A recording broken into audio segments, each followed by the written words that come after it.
Nung 100 taon na dumaan na master ng mga tao ang science at nakagawa sila ng daan para mag-travel sa ibang portal or space at nung panahon din na yun ay lumaganap ang mga beast na kung saan kinakain ang mga tao.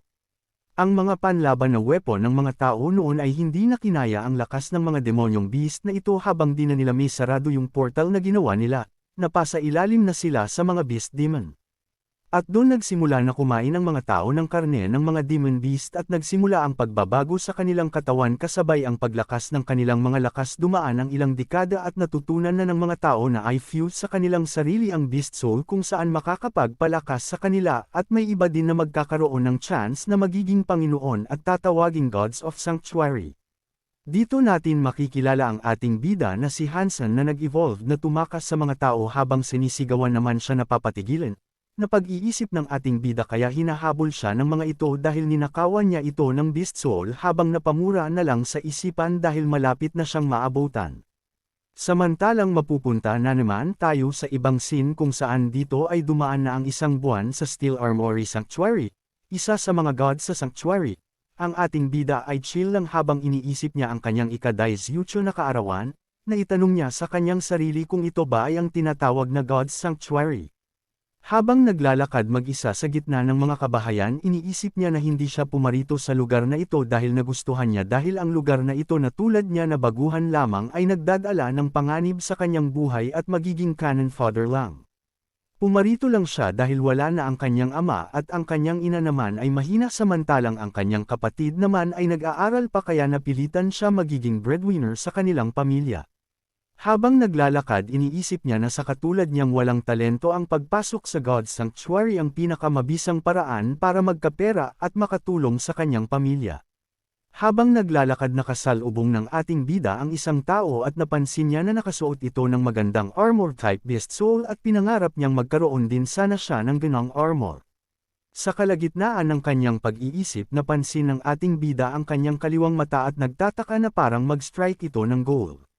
Sa harapan niya ay biglang lumabas ang puting beast at naisip ng ating bida na kaya pala may naramdaman siya sa kanyang mata na kakaiba dahil pala sa beast na ito at sa walang pagdadalawang isip sinugod kaagad niya ito at nataman sa bandang puwet sa kanyang aura na naghugis kutsilyo at sa di malamang dahilan ang puti na beast ay biglang nag-anyong magandang babae at ang ating bida naman ay nagulat at nagtataka kung bakit naging babae ang beast.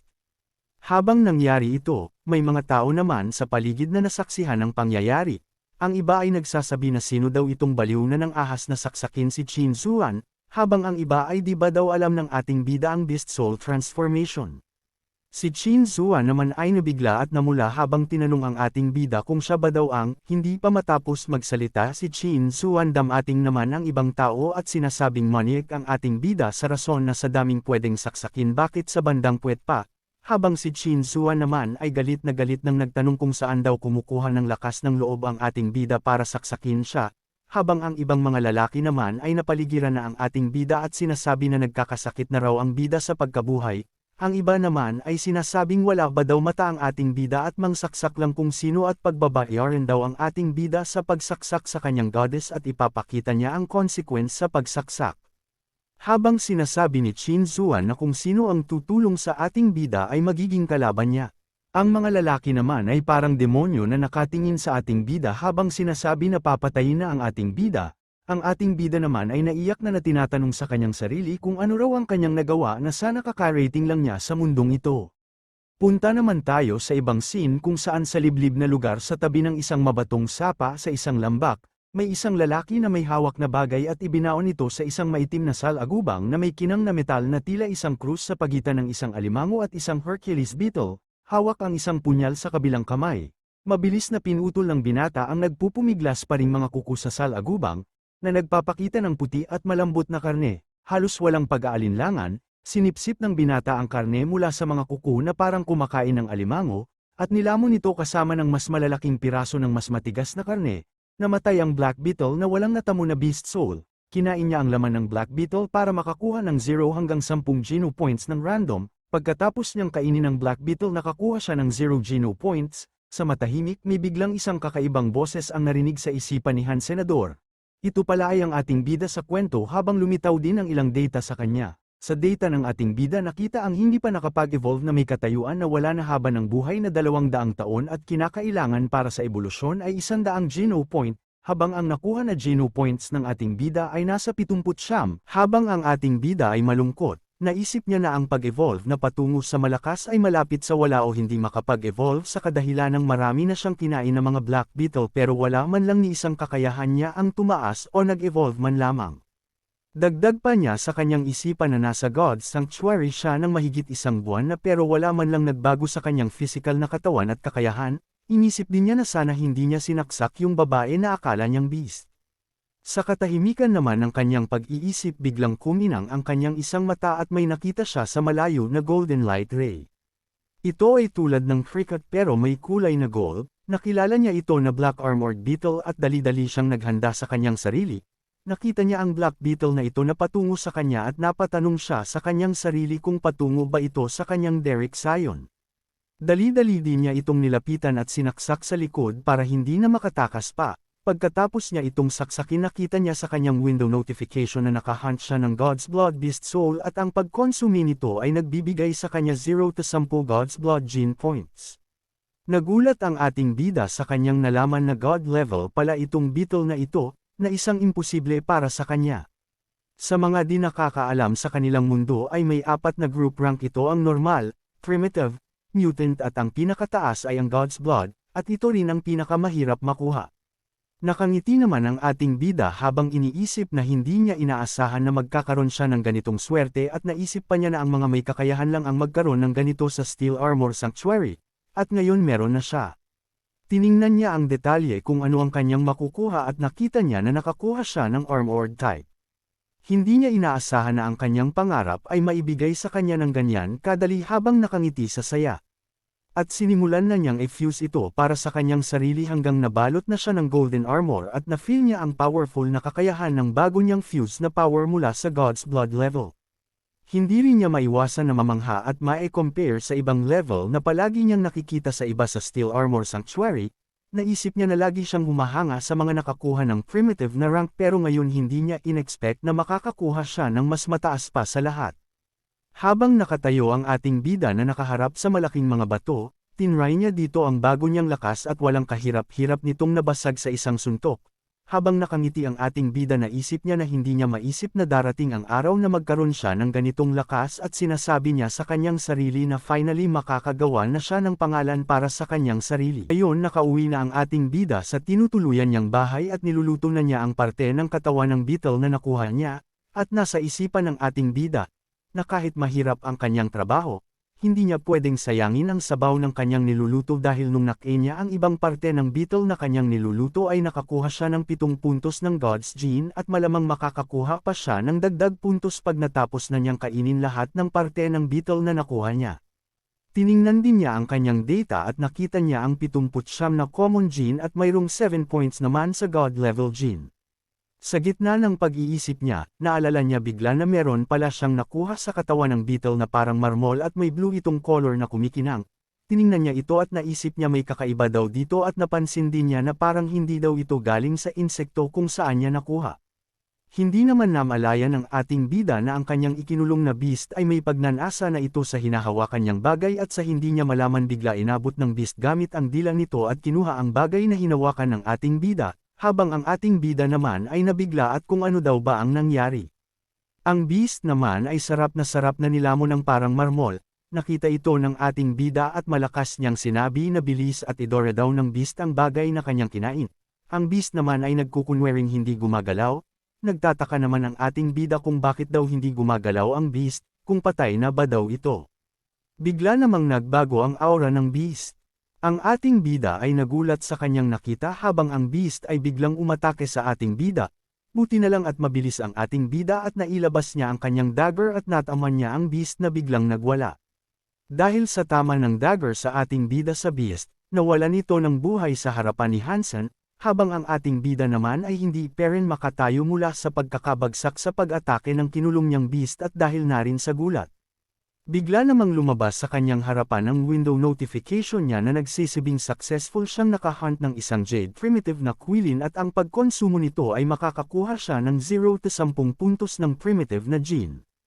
Lumabas naman ang pawis ng ating bida habang iniisip niya na, hindi makapaniwala dahil para sa kanya mas baba pa daw sa primitive ang rank ng beast na yon, subalit naisip niya na baka daw dahil sa nak-A ng halimaw na yon ang hinawakan niya na bagay kanina kaya nag-evolve bilang primitive level at yun ang dahilan kung bakit inatake siya ng biglaan.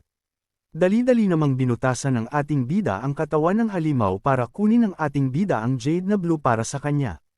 Napamura naman ang ating bida habang napatanong kung magiging God Blood Ray din ba yung level ng halimaw na yun dahil sa jade na nak-A niya.